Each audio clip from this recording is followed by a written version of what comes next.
A'udzu billahi minasyaitonir rajim. Bismillahirrahmanirrahim. Alhamdulillahirabbil alamin. Allahumma shalli wa sallim ala nabiyyina Muhammad wa ala alihi wa sahbihi ajma'in. Rabbi shrah li sadri wa yassir li amri wahlul 'uqdatam min lisani yafqahu qawli. Muslimin muslimat yang dirahmati Allah, Assalamualaikum warahmatullahi wabarakatuh. Selamat datang kepada sesi kita yang ke-11 dalam kita mengupaskan kitab berjudul At-Tawakkul karangan Dr. Yusuf Al-Qaradawi hafizahullahu taala. Kalau pada sesi yang lalu kita dah bahaskan pasal yang keempat berkaitan dengan tawakal dan kaitannya dengan usaha, maka pada fasal yang kelima kita nak bahaskan tentang tawakal dan usaha mencari rawatan. Pada fasal yang kelima, Dr. Yusuf Al-Qaradawi beliau mengatakan yang hadis-hadis berkaitan dengan perubatan boleh dibahagikan kepada dua kategori yang besar. Yang pertama adalah at-tibbul wiqa'i, yang kedua adalah at-tibbul ilaji. Jadi at-tibbul wiqa'i adalah hadis-hadis perubatan berkaitan dengan mengambil langkah-langkah pencegahan. Jadi di sana ada hadis-hadis yang mana Nabi SAW perintahkan para sahabat untuk mengambil langkah-langkah pencegahan daripada ditimpa penyakit. Dan kategori yang kedua adalah at-tibbul ilaji, iaitu hadis-hadis perubatan yang berkaitan dengan rawatan. Kita nak lihat kepada yang pertama terlebih dahulu, hadis-hadis tibbul al-wiqa'i, hadis-hadis berkaitan dengan mengambil langkah pencegahan. Ada beberapa potong hadis yang dimuatkan oleh Dr. Yusuf Al-Qaradawi. Hadis yang pertama adalah hadis tentang melarikan diri daripada penyakit kusta, seperti melarikan diri daripada singa. Jadi Nabi SAW pernah memerintahkan sahabat untuk melarikan diri, untuk menjauhkan diri daripada penyakit kusta. Jadi according to Dr. Yusuf Al-Qaradawi, hadis ini menunjukkan Nabi seolah-olah akur yang di sana ada penyakit yang berjangkit dengan izin Allah Subhanahu Wa Taala, dan Nabi perintahkan para sahabat untuk menjauhkan diri daripada ditimpa penyakit tersebut. Yang kedua adalah hadis Nabi SAW. Nabi larang para sahabat daripada keluar daripada tempat yang terkena taun dan larangan masuk ke tempat yang terkena taun. Jadi kalau kita hidup di satu kawasan yang ada taun, Nabi SAW larang kita daripada keluar daripada tempat tersebut. Ataupun kalau kita mendengar ada satu kawasan terkena taun, maka Nabi SAW melarang kita daripada memasuki tempat tersebut. Ini semua adalah sebagai mengambil langkah-langkah pencegahan. Yang ketiga adalah hadis Nabi SAW yang mana Nabi melarang mencampurkan haiwan yang sakit dan haiwan yang sihat. Jadi according to Dr. Yusuf Al-Qaradawi, penyakit berjangkit ini dia bukan hanya menular di kalangan manusia, maka barangkali juga dia boleh menular di kalangan haiwan. Kategori yang kedua adalah kategori hadis yang berkaitan dengan mengambil rawatan. Maka di sana ada beberapa hadis Nabi SAW yang Nabi perintahkan para sahabat untuk berusaha mencari rawatan. Salah satunya adalah hadis dalam Sahih Al-Bukhari. Kata Nabi SAW, Allah tidak menurunkan penyakit, melainkan Allah menurunkan juga penawarnya. Jadi kalau ada penawar, maka hendaklah bagi orang-orang Islam cuba usaha mencari rawatan ketika mana mereka sakit. Dalam sepotong hadis yang lain yang diriwayatkan oleh Imam Ahmad rahimahullahu taala, datang seorang Arab Badui kepada Nabi SAW lalu bertanya, apakah patut kami ini berobat? Kata Nabi SAW, wahai hamba-hamba Allah, berobatlah. Jadi Nabi perintahkan golongan Badui tersebut, Nabi perintahkan para sahabat kalau mereka sakit, hendaklah mereka berusaha mencari rawatan. Isu yang seterusnya yang dibangkitkan oleh Dr. Yusuf Al-Qaradawi adalah isu tentang mencari rawatan. Adakah kalau seseorang itu sakit, kemudian dia mencari rawatan, adakah itu bercanggah dengan tawakal? Jadi menurut Dr. Yusuf Al-Qaradawi, dalam isu ini, menurut pengamatan beliau, ada dua kumpulan, ada dua pandangan dalam isu ini. Pandangan pertama adalah pandangan sebahagian orang-orang Islam, yang mana mereka mengatakan usaha mencari rawatan ini bertentangan dengan tawakal. Jadi according to golongan ini, kalau kita sakit, tidak ada keperluan untuk berjumpa dengan tabib, tidak ada keperluan berjumpa dengan doktor yang mahir dalam bidang perubatan, hendaklah kita redha dengan takdir Allah Subhanahu Wa Taala. Manakala golongan yang kedua pula, mereka mengatakan usaha mencari rawatan tidak bertentangan dengan tawakal. Jadi dalam fasal yang kelima ini, daripada awal kitab ini, Dr. Yusuf Al-Qaradawi, beliau sebenarnya adalah lebih cenderung kepada pandangan yang kedua. Kita nak lihat apakah hujah-hujah yang dibentangkan, yang diutarakan oleh golongan yang pertama. Jadi golongan pertama tadi adalah golongan yang berpendapat usaha mencari rawatan itu bertentangan dengan tawakal. Jadi apakah hujah-hujah mereka? Salah satu hujah yang mereka kemukakan adalah hadis 70,000 daripada kalangan orang, hadis 70,000 orang yang bakal masuk ke dalam syurga tanpa dihisap oleh Allah Subhanahu Wa Taala. Hadis ini pernah kita muatkan dalam sesi kita sebelum ini. Dan di antara ciri-ciri orang tersebut yang masuk syurga tanpa dihisap adalah mereka ini tidak minta diruqyah dan mereka tidak minta dilakukan rawatan kai. Mereka tidak minta diruqyah. Jadi ruqyah daripada sudut bahasa maksudnya jampi. Jadi kalau mereka sakit, mereka tidak minta dijampi. Dan kedua, mereka tidak minta dilakukan kai. Apa itu kai? Kai itu adalah rawatan dengan menggunakan api.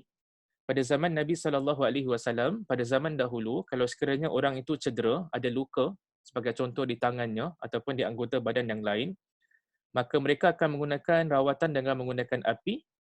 Mereka akan seolah-olah membakar tempat yang kulit yang terkena, yang ada luka tersebut untuk menghentikan pendarahan.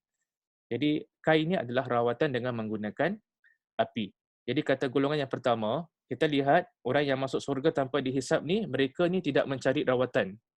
Mereka tidak minta dijampi, mereka tidak minta dilakukan rawatan kai. Maka itu menunjukkan yang usaha mencari rawatan itu bertentangan dengan tawakal menurut pandangan golongan yang pertama. Golongan yang kedua, mereka tidak setuju dengan pandangan golongan yang pertama. Mereka mengatakan usaha mencari rawatan tidak bertentangan dengan tawakal. Jadi mereka support, mereka menyokong pandangan mereka dengan beberapa dalil dan hujah. Yang pertama sekali mereka mengatakan perbuatan Nabi SAW dan para sahabat radhiyallahu anhum adalah contoh teladan yang paling baik. Jadi kalau ada sahabat Nabi SAW yang datang kepada Nabi mengadu kesakitan, dalam sebahagian hadis Nabi SAW suruh mereka makan ataupun minum benda-benda yang tertentu sebagai usaha untuk mengobati penyakit tersebut. Ada di kalangan mereka Nabi SAW suruh mereka memakan madu. Ada di kalangan mereka Nabi SAW suruh mereka minum susu unta. Jadi ada banyak lagi hadis-hadis Nabi SAW yang seolah-olah menunjukkan yang kita sepatutnya mencontohi Nabi dan para sahabat. Mereka juga berusaha mencari rawatan ketika mana mereka sakit. Yang kedua, Nabi SAW tidak menyebutkan bahawa mereka itu meninggalkan usaha mencari rawatan secara total, tetapi Nabi SAW menyebutkan bahawa mereka meninggalkan sebahagian jenis rawatan. Jadi hadis yang tadi tu 70,000 orang yang akan masuk ke dalam syurga tanpa dihisap, kata Dr. Yusuf Al-Qaradawi, hadis itu tidak menunjukkan yang golongan ini secara total meninggalkan usaha mencari rawatan. Tidak, tetapi Nabi SAW mengatakan mereka meninggalkan sebahagian jenis rawatan dan bukan semua jenis rawatan. Maka di sini timbul lagi satu persoalan yang dibangkitkan oleh Dr. Yusuf Al-Qaradawi. Adakah mereka meninggalkan semua jenis ruqyah? Tadi dikatakan yang mereka ini meninggalkan rawatan dengan ruqyah ataupun jampi dan mereka meninggalkan rawatan kai iaitu dengan menggunakan api. Apa yang dimaksudkan dengan ruqyah yang mereka tinggalkan? Apakah yang dimaksudkan dengan rawatan dengan menggunakan api yang mereka tinggalkan juga dibahaskan oleh Dr. Yusuf Al-Qaradawi. Jadi kata Dr. Yusuf Al-Qaradawi, hadis-hadis yang berkaitan dengan kai, hadis-hadis berkaitan dengan merawat, sebagai contoh luka dengan menggunakan api ni, dia ada 4 jenis hadis. Yang pertama, bila kita lihat kepada hadis Nabi SAW, di sana ada hadis yang menunjukkan yang Nabi SAW pernah melakukan rawatan kai ni, rawatan dengan menggunakan api. Dalam sepotong hadis yang sahih dalam Sahih Muslim, salah seorang sahabat Nabi SAW, Ubay, terkena panah pada salah satu daripada anggota badannya, maka Nabi SAW merawat Ubay dengan menggunakan rawatan kai, dengan menggunakan rawatan menggunakan api pada luka yang dihadapi oleh Ubay. Jenis yang kedua, ada juga hadis yang mana Nabi SAW dengan terus terang mengatakan Nabi tidak menyukai rawatan dengan menggunakan api ini. Jenis riwayat yang ketiga adalah Nabi SAW pernah memuji orang-orang yang meninggalkan rawatan dengan menggunakan api ini. Salah satu hadisnya adalah hadis yang 70,000 orang yang masuk syurga tanpa dihisap. Dan keempat, Juga di sana ada hadis Nabi SAW yang Nabi melarang umatnya daripada menggunakan rawatan dengan menggunakan api. Ada hadis yang sahih dalam Sahih Al-Bukhari. Jadi bagaimana menjamakkan, bagaimana memahami kesemua riwayat-riwayat ini? Kata Dr. Yusuf Al-Qardawi, beliau mengatakan, hadis yang mengatakan Nabi SAW pernah melakukan rawatan dengan menggunakan api, itu menunjukkan yang rawatan dengan menggunakan api ini adalah dibenarkan. Hadis yang mengatakan yang Nabi SAW tidak menyukai rawatan menggunakan api, itu tidak menunjukkan bahawa rawatan tersebut adalah dilarang. Kalau dilarang, nescaya Nabi tidak akan melakukannya. Sebagaimana Nabi lakukan kepada Ubay. Hadis yang mengatakan Nabi memuji orang-orang yang meninggalkan rawatan dengan menggunakan api, itu tidak menunjukkan yang rawatan tersebut dilarang, tetapi itu menunjukkan meninggalkan rawatan dengan menggunakan api ini adalah lebih baik, adalah lebih utama. Gunakanlah cara-cara yang lain dan kalau boleh elakkan daripada menggunakan rawatan dengan menggunakan api. Dan riwayat yang keempat yang mana menyebutkan yang Nabi SAW melarang rawatan dengan menggunakan api, difahami oleh sebahagian di kalangan ulama sebagai larangan jenis kai, larangan jenis rawatan dengan menggunakan api yang memang tidak diperlukan. Sebagaimana pernah diamalkan oleh orang-orang pada zaman dahulu, kadang-kadang mereka tidak sakit pun mereka menggunakan rawatan dengan menggunakan api. Jadi kata Dr. Yusuf Al-Qaradawi, bila kita menganalisa kesemua riwayat-riwayat berkaitan dengan kai ini, rawatan dengan menggunakan api, dia tidak termasuk dalam perkara yang diharamkan oleh Allah Subhanahu Wa Taala. Jadi sebagian ulama mengatakan dia adalah makruh, tidak disukai, tetapi tak sampai kepada peringkat haram. Kenapa tidak disukai? Kata sebagian di kalangan ulama, kerana barangkali dia boleh rawatan jenis demikian rupa boleh menyebabkan kesakitan. Ketika mana kita menggunakan rawatan dengan cara sedemikian rupa. Dan kata Dr. Yusuf Al-Qardawi juga, ada beberapa tafsiran berkaitan dengan ruqyah dan kai. Ruqyah yang jenis manakah yang dilarang oleh Nabi SAW? Rawatan dengan menggunakan api yang manakah yang dilarang oleh Nabi SAW? Ada beberapa tafsiran di kalangan para ulama.